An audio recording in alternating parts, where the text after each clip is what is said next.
Hey everyone, this is Bo from the My Server. I'm here to do a video on the new Baltane Squire missions added to Mabinogi.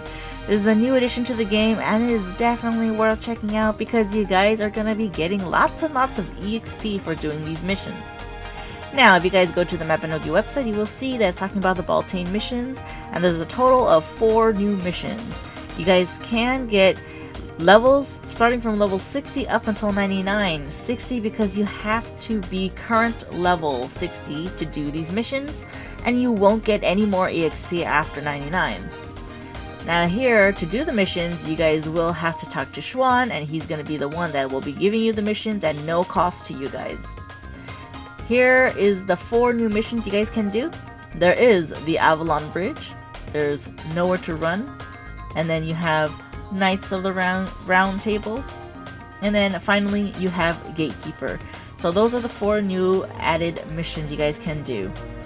Next, you got some rewards you guys can obtain, which is basically the new chain slash skill that just got added, and that means you will have to do these missions for those new skills. And there's also journal achievements you guys can obtain for completing the mission, of course. So definitely worth checking out. Now, the Baltane missions are basically missions where you join your squires in and fight with. Squires are kind of there just to help you out a little bit, and it doesn't have to be squires from your own team. Now, one of the most important things about the Baltane missions is the fact that you have to be at least level 60 current level in order to do the missions. If you guys don't have your level at 60, Schwan's pretty much gonna reject you from joining. So be sure to get your level up first. Once you've done that, you go ahead and talk to Schwan and choose your mission you want to do. You can do these missions once per in-game day. Now, the first mission that I'm going to showcase is the Avalon Bridge. The Avalon Bridge is basically a mission where you got to protect the bridge from enemies crossing over. In order to do that, you guys got to plop down some squires to help you kind of defend the gate. Now, you technically don't have to do this, but you can, and it will make it easier for you. At first, you guys won't have so many Crusader points to use, so you're kind of limited on choices. But once you start having more points, you guys can start using up more spots here. You guys can see here on the map, it shows you several different spots you guys can place your squires at. Obviously, the front center is where all the enemies will spawn, and the back is where they might attack the bridge. So you want to kind of place them strategically. So here in this mission, I have my little squire here assisting me, sort of, kind of killing them before she does anything. But as you can see, the waves will get progressively harder in the next phases. So this is phase 2, and the previous one you guys saw was phase 1. As you can see, the enemies start to spawn a little bit more, and that basically means certain skills will definitely greatly help you. Skills like Final Hit will greatly help you in these missions. There are going to be some enemies tankier than others, some that only require a few hits, so you want to strategically attack the ones that will, I guess, either die faster or you want to get rid of faster. It's really up to you how you guys want to fight. So here is the next phase. You can see the phases on the upper right corner. 4th phase, and there's a total of 5 phases, so it's not a lot to do, but it is pretty difficult. If you don't have squires helping you, it can get quite chaotic. But it is very possible to do this without squires, and if you do that, you will actually save more points in the end, and you can use these points to obtain some better rewards. Now, it's up to you guys if you guys want to use your points on squires or if you want to use it on the end chest rewards. Now, here are some examples of the really tanky ones, like the bears, the big bears, and the wolves, and there's like a little, kind of like a little robed guy running around that's also pretty tanky, so be sure to look out for those enemies. So that is basically the general idea of this entire mission. Not too difficult, right? Now let's go ahead and talk about the squires a little bit more. As you can see, there are several things you guys can do to the squires. You can increase their skill level, which I don't think is too important, to be honest. Or you can move them around the, the place locations. basically you can do this after every wave. So once a wave is done, you have a chance to put down your squires, to level up their skills, or to move them around. So here I'm just gonna put down some more squires and just kind of adjust to my setting, because each one has a different type of skills.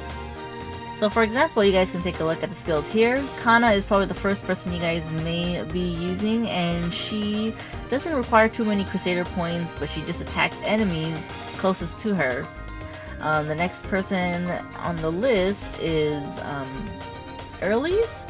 And Earlies is quite the strong person. She uses Judgment Blade, but she lacks attack, but she's really fast with the blade. So that is probably the reason why her points require so much. The next person is Elsie, and Elsie is very similar to Kana, but she does require a little bit more points than her. So she may probably do more better than Kana. Then you have Logan, and Logan is someone who protects you with bow attacks. So if you guys need range attacks, that's what Logan's there for. Next is Core, and Core also unleashes range attacks as well. So they're pretty much the same in a way. Then you have Dai, which is the same as Earlies, but he's a little bit more powerful, but a little bit slower with his Judgment Blade. Now once you're done with the mission, you will just see Schwan in the background kind of cheering, going like, "Yay, you did it, and I didn't have to do anything, yeah." Talk to him and you will then be able to turn in the rest of your Crusader points for boxes. Now this is the reason why I said, if you don't want to use your squires and you can handle it on your own, you can get more points, therefore get more rewards at the end, or better rewards at the end. These boxes give you some nice stuff, so let me go ahead and open it. Let's see. Got some training EXP for squires and Baltane seals. So it's not so bad. This is little stuff that you guys can keep. Now the second mission that I'll be covering is called Nowhere to Run. It is actually a pretty long mission, and it doesn't give a reward at the end, but it does give a lot of EXP because there's a lot of enemies in this mission. So you don't really have to stay that long unless you want to gain all the EXP.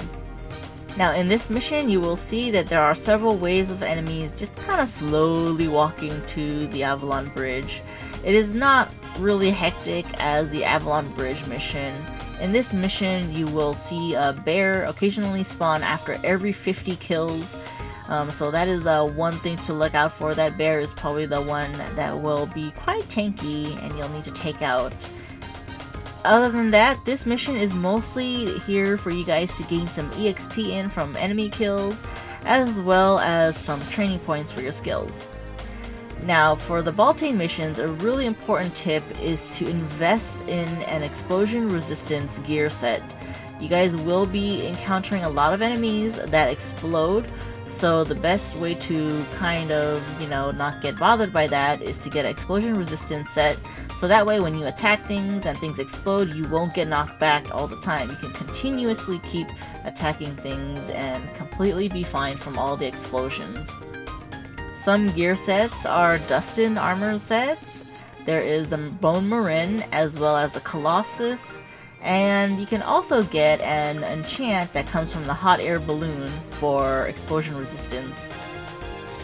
Alright, and now on to the third mission in the list. The third mission is called Knights of the Round Table, and it is actually one of my favorite missions out of the 4, but it can be highly disadvantaged to those who have kind of a bit of a slow internet. So, keep that in mind, guys. Now, in this mission, all you're pretty much doing is preventing the enemy side from completing the seal that they've activated in the round table.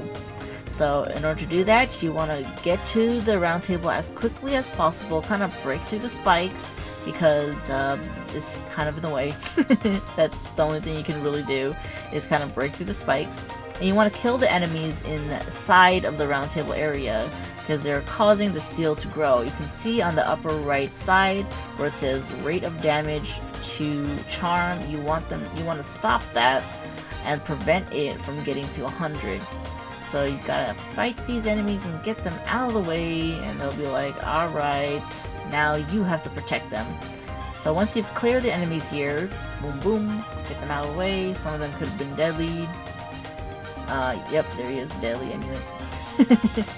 And then you will see that your squires are now setting up the spikes to protect the seal. Now this is where you guys will have to start fighting a little bit quickly and protect the seal from getting attacked by all of these enemies. Mostly it's the little wolves you guys have to look out for because they're the fast ones and the ones that will be constantly racing to the gate. The zombies, they're just there. They're not gonna really get to the gate so closely, so you just want to focus mostly on these tiny little wolves here.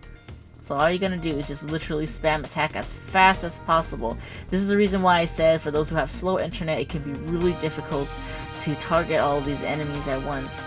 As you can see, chain blades are very useful in this kind of mission, so definitely worth using. Now, as you are fighting, be sure to keep an eye out for a notice saying that the enemy is setting up a warp gate in the center. So what that is that if they are going to start warping, you want to kill the enemy as soon as possible. So there it is, there is a notification. You guys will see that there is the warp gate right in the center where the bear is standing. If you don't kill the bear in time, the bear will warp behind the spikes and you will then lose the protection. So you want to make sure you kill off that bear when it spawns on the warp gate. Then go back to doing again all these little tiny, annoying pests, killing off your gate. Now if they do kill off your gate, you don't have to worry, you didn't really lose, but you do have to ASAP go back to the round table and get back control of the seal. So you're gonna have to do the same thing again, kinda break through the spikes. I know they're kinda hard to target, but just find the spot, guys, you can find it. And you can see the difference of the seal on the upper right hand corner. As before, you want to make sure that the damage of the charm is not high, because once it hits 100%, the enemy will win. You want the sealing rate of your charm to be high, because that's when you will be pretty much done with the mission. Now, once that's done, once you've already cleared that, you will have to rinse and repeat and do the same thing again. Again, keep an eye out on the warp gate, because that can actually pretty much make or break your game. And once you're done, you'll get some boxes. Yay, boxes! Some nice boxes for your, I guess, needs. When you open them, you have a chance of getting things like enchants. Oh yeah, some new chain slash enchants. You also have a chance of getting some squire uniforms, which is definitely needed for one of your new skills to obtain. And you can also get some other random stuff like Baltane bombs. So definitely worth doing this mission because it's pretty easy and it's a little bit not too bad. Get some outfits.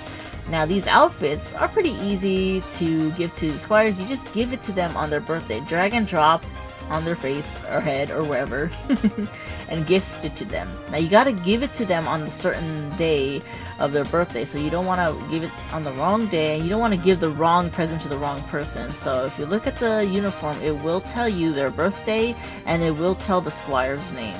There's a total of 3 different outfits that you can gift to the squires, and what they basically do is they'll wear the outfit for you in your Baltane missions. However, if you don't have them on your team, they won't wear it. So here is one of the squires that's on my team.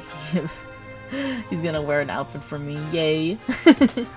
So if you give it to him, he's gonna be like, thanks for the uniform. And if you have your skill quest going on, you will get a book as well. Now, the next thing you want to do is to actually set up what outfit he's going to wear, because you can't just give him the outfit and be like, alright, he's done, he's gonna wear it now. So you gotta make sure the person's on your team, on your squire team, and then you talk to them, and when you talk to them, they'll have the option that says Baltane mission outfit. Yeah, so you click on that, and when you click on that, it's going to show the outfits that you've given to them. So once you've done that, you just choose which outfit you want them to wear, and then the next time you do a Baltane mission, you should be able to see them wearing that outfit. And of course, if you want to change the outfit, just talk to them again and then change it. So let's take a look at his outfit, shall we? It's fashion, Dai's fashionista. So there he is. He's wearing the outfit that I gave him. Aw, yeah, that strolling outfit is very dashing. So that's basically how the uniforms work for those who are kind of curious about how it is. The next and final mission is called Gatekeeper. Gatekeeper is a little bit of a grindy kind of mission, and it doesn't give a reward at the end, so you definitely don't have to finish it all the way. But it is good for those who want to gain some EXP quickly, and for those who actually need to do this mission for various reasons. Now for this run, I suggest using skills like Gunner. Chain Blade is good too, but there's a lot of enemies in this mission that counters, and for those who have already experienced it, countering and attacking with the Chain Blade is a no-go.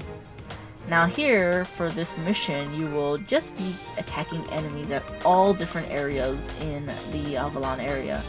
Now, in order to find out where you have to go, just kind of look at your map and you'll see a little bright purple light. You gotta go in the direction of where the location spot is.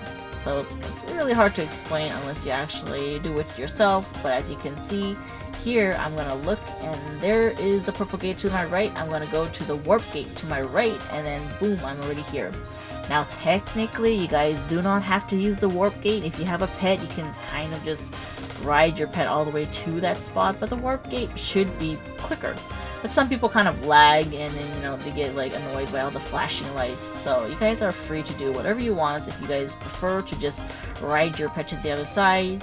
To be honest, this mission is not too difficult because the squires greatly help you, but you don't want the percentage to drop down too much. You don't want to just stand there and do nothing. You gotta fight too. So that's all this mission is you're just fighting enemies at each area, and it just keeps making you move all over the place. So it's a little bit of a grind fest. Again, you don't have to complete the whole entire mission because at the end you don't really get a reward. But it is here for EXP or for other reasons you guys need to do this mission for. And that is basically the Baltane missions in a nutshell. Hopefully this video was helpful for you guys. Feel free to leave some comments below if I forgot anything. And like always guys, stay awesome.